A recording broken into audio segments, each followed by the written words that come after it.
நம்முடைய குழந்தைகளுக்கு எல்லாமே வளர்கிற 10-12 வயசு குழந்தைகளுக்கு எல்லாமே நம்ம சமையல் பண்ணுறதுக்கு, வீட்டை நல்லா க்ளீனாக வச்சுக்கிறதுக்கு, கடைகளுக்கு போய் சாமான் வாங்கிட்டு வரத்துக்கு, பால் வாங்கிறதுக்கு, காய்கறிகள் வாங்கிட்டு வரத்துக்கு, வீட்டுக்கு யாராவது இருந்தால் உபசரிக்கிறதுக்கு, டக்குன்னு ஏதாவது ஒரு டிஃபனோ ஒரு காஃபியோ போட்டு கொடுத்து இனிமமாக பேசுறது, அவசர சமாச்சாரங்களை கேட்குறது, தான் அவளுக்கு 2 ஆறுதலாக பாசமாக பதில் சொல்கிறது, இந்த மாதிரியான பழக்கங்கள், இந்த மாதிரியான வேலைகள், இது எல்லாத்தையும் நம்ம அவளுக்கு பழக்கப்படுத்தி விடணும்.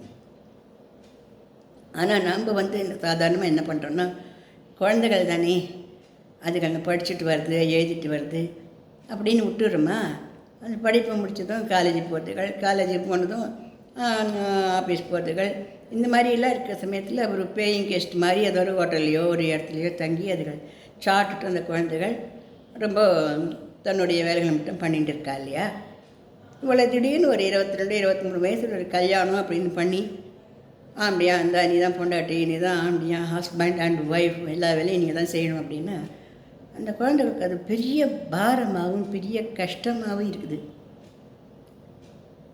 இப்போ நம்ம அப்படி பழக்கம் பண்ணி விட்டுட்டோம் அப்படின்னா, அப்போ அந்த 2 குழந்தைகளும் மணமக்களாக ஆகச்ச தம்பதியாக ஆகும்பொழுது 2 பேர்களுக்கும் எல்லா வேலைகளும் நல்லா தெரிஞ்சிருக்கும். ஒருத்தருக்கொத்தர் ஹெல்ப் பண்ணிவிட்டு ஒருத்தருக்கொத்தர் சந்தோஷமாக வாழ்க்கையவா வாழ முடியும். ஒரு கணவன் வீட்டுக்கு போனால் அந்த பெண் குழந்தையும் கணவனுக்கு ஆதரவாக இருந்துட்டு, அவளுடைய உறவினர்களுக்கும் பாசமாக இருந்துட்டு, அவள் நண்பர்கள்லாம் வந்தால் போனால் டிஃபன் பண்ணி கொடுத்துட்டு ஆஃபீஸ்க்கும் போயிட்டு வந்துட்டு, இந்த மாதிரிக்கெல்லாம் அந்த குழந்தையும் ரொம்ப சந்தோஷமாகவே அவள் லைஃப்பை என்ஜாய் பண்ணுவாள். அதுபோல் ஆண் குழந்தையாகவே இருந்தாலும் கூட ஒரு சமயம் அமையன்னா உடனே எடுத்துக்கட்டின்னு தானும் கொஞ்சம் கிச்சனில் நுழைஞ்சி எதனா பண்ணுறதுக்கு செய்யறதுக்கு இதெல்லாம் தெரிஞ்சிருந்தது. ஒரு அவசரம்னா வீட்டை பெருக்கி தள்ள, நம்ம சர்வெண்ட் போட்டுக்கிறோம், இன்னொன்று போட்டுக்கிறோம், சமையல்காரை வச்சுக்கிறோம் அப்படின்னாலும் கூட எப்போவுமே அது நிரந்தரமாக இருக்காது. சில சமயங்கள் அதுவும் இல்லாத டைங்களே குழந்தைகள்லாம் சமாளிக்க வேண்டியதானே வருது. அப்படிலாம் இருக்கும் பொழுது அவளுடைய வாழ்க்கையே ஒரு சந்தோஷமாக மகிழ்ச்சியாக இருக்கும். அப்போது ஏன்னா எல்லா வேலையும் எல்லாருக்கும் தெரிஞ்சிருக்கும். சமயம்னா செய்யணுன்னா செய்யறதுக்கு தெரிஞ்சிருக்கும். அந்த மாதிரி தெரிஞ்சிருக்கிறது ரொம்ப சந்தோஷமான விஷயம்.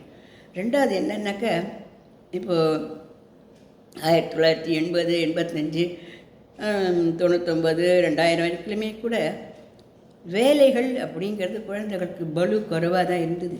ஆஃபீஸ் வேலை அப்படிங்கிறதெல்லாம் இப்போ வர வர வர வர அந்த குழந்தைகளுக்கு டைட்டாக இருக்குது.